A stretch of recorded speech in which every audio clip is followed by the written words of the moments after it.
Hello and welcome to the Sage Download, a brand new LinkedIn newsletter from Sage. We're here with Steve Hare, Sage's CEO, to discuss the year ahead and how he thinks technology is going to power businesses in 2025. Steve, let me start by asking you what you see as the biggest challenges and opportunities for small and mid-sized businesses this year. Yeah, I think the main challenge for SMBs is the sort of continuing concern about where will inflation ultimately settle.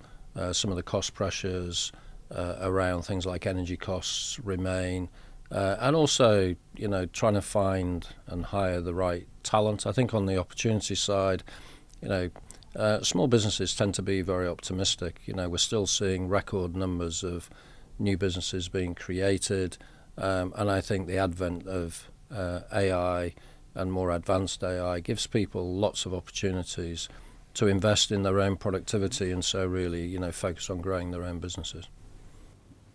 Steve, there's a lot of doom and gloom, economically speaking, around at the moment, not just in the UK, but other parts of the world.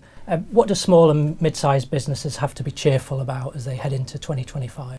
Yeah, I think there is a bit of a doom and gloom narrative, but as I speak to small, mid-sized businesses, that isn't the narrative I get from them at all. And in fact, I was in the US last week, spoke to a couple of customers and business partners, and their focus was very much on how can I grow my business? Where am I? They're very opportunity focused.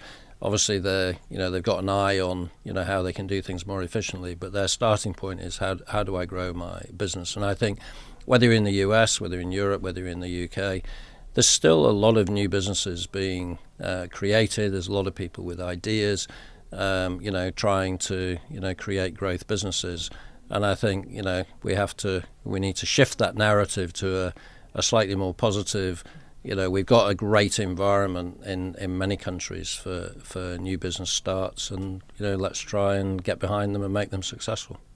I mean, some of that clearly is about the support that we can give to those people, those entrepreneurs, those small business owners. Do you have a feel for what that support needs to look like? Yeah, I think it's really important that you create the right environment. So I think what governments need to do is create a pro-business, pro-entrepreneurial culture, environment. They need to do that by leading from the front, for example, in terms of how they approach the digital economy. So promoting things like e-invoicing, so invoicing taking place digitally, but also promoting, when you're interacting with the government, is that a digital experience? Are they seeking to promote that? And then the second thing which people always focus on is access to capital. As you're growing a business, you need to access capital to help you do that. So one of the key challenges for businesses in the UK and elsewhere is productivity, the difficulties we've had in improving productivity in the last 10 years or so. Why is technology the key to unlocking the productivity challenge? I think the key to unlocking the productivity challenge is definitely technology. And I think technology now, particularly with the advent of generative AI, gives us the opportunity to automate repetitive tasks in a way that we haven't been able to do in the past. And I think what this will do is it makes that accessing the tools and the technology to create that productivity so much easier. And so hopefully what we'll see over the next year or two is a real pickup in the adoption rate of some of the new technology, new tools, which will then allow those business owners to really focus on growing their own businesses instead of doing admin. And how do you think AI is going to evolve this year? We've seen lots of talk about this technology, and we've heard about the productivity gains. But what are the things that are exciting coming down the track from an AI perspective, do you think? So I think from an AI perspective at the moment, people talk about how it's kind of probably still at the toddler stage in terms of its capabilities. And so what's happened so far is there's been a lot of kind of broad talk about what it's capable of. I think what we're going to see in 2025 is things coming back much more to very specific use cases. So, for our customers, they find AI interesting, but they're only going to buy something if it saves them time, if it gives them insights, if it helps them run their business in a different way. So we're very much focused on showing this is what it can do for you. It can issue invoices for you, it can chase customers who haven't paid for you, it can help you get paid faster. And that's a real live example, that somebody's going to be interested in, as opposed to, here's something you can talk to and get some generic information from. That's not what business owners are focused on. They're focused on, what does it do for me now, today, to save me time or help me do something more efficiently. And to those people who are slightly apprehensive about the advent of AI agents, what would you say to them? Yeah, I think the important thing with AI agents is to really think about how the human is still at the center of the design, really. So what you're doing is you're using a machine or you're using an AI agent to go and do something for you, which frankly you'd rather not do, so that you can focus on other things.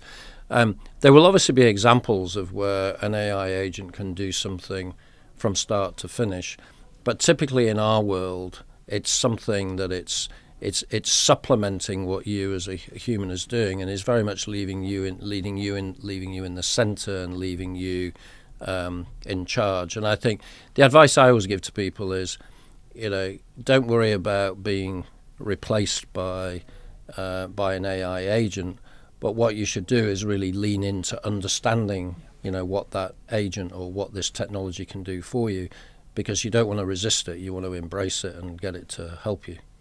And finally, Steve, people will be coming into this year very aware there's lots of uncertainty, there are technological opportunities, excitement. I think probably what we're going to need really this year is strong leadership from business owners and business founders. If you look back to your sort of earlier career, if you could go back 10 years, what would be the sort of one leadership piece of advice you'd give to your younger self that would stand you in good stead? I think always, when you think back to your younger self and what would you have done differently, I think the first thing I always start with is you need to be very curious, and you need to experiment, and you need to kind of embrace when things don't go to plan. I think sometimes, when something doesn't happen the way you expect it to happen, it makes you nervous and makes you kind of fear that you've failed or you've done something wrong. Where, of course, to be successful, and I think small business owners have a lot of this, you've got to be prepared to experiment. You've got to be prepared to try things. And, if you meet really, really successful entrepreneurs and you ask them the question, can you tell me about the things that didn't work? They usually have a very long list of the first 10 things they tried and it didn't work out. And I think, when I was younger, I'm a finance person by background. I was perhaps a bit cautious around that, and now I'm a CEO. I think trying to be a bit more bold and be out of your comfort zone and trying things is super important. Be prepared to have some fun this year, you mean? You've got to do that, yeah. Steve Hare, thank you so much for your time. Thank you.